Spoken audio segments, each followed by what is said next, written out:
ఒక టమాటా రేటు రూ. 60, రూ. 70, రూ. 80 కేజీ పెరిగిందంటే న్యూస్ల మీద న్యూస్లు. వాడు ఒకటేసారి ఎంత రిచ్ అయినా కానీ వాడి ఆస్తి మొత్తం అమ్మేసి టమాటాలు కొని వాడు పూరైనట్టు మాట్లాడతాడు.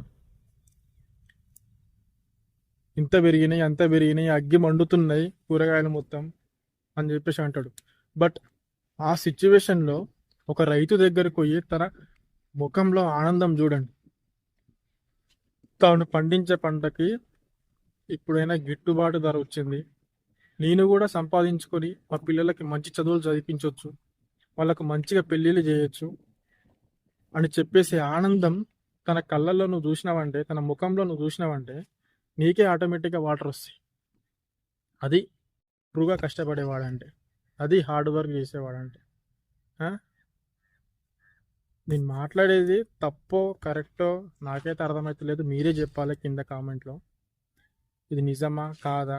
అబద్ధమైతే మీరు నాకు కామెంట్లో చేయండి, నేను కూడా నేర్చుకుంటాను మీ నుంచి. రేపొద్దుగల్లా ఇంకా వేరే దాని గురించి ఎట్లా మాట్లాడాలి, ఎట్లా ఎడ్యుకేట్ చేయాలని చెప్పేసి నేను నేర్చుకొని మాట్లాడతా.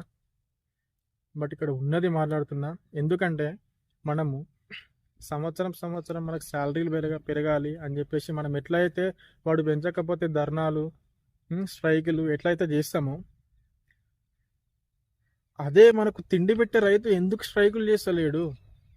నేను పండించే పంటని కొనకపోతే కొనండి అని చెప్పి స్ట్రైకులు చేస్తాడు తప్ప, ఇంత రేటుకే అమ్ముతా, ఇంతే రేటుకి ఇవ్వాలి మీరు అని చెప్పేసి ఎప్పుడు స్ట్రైకులు చేయడు ఏ రైతు. చెయ్యలేడు కూడా, అది హిస్టరీలోనే లేదు. అర్థం చేసుకోండి ఎందుకు చెప్తున్నాను. బట్ లాస్ట్గా నేను చెప్పేది ఏంటంటే,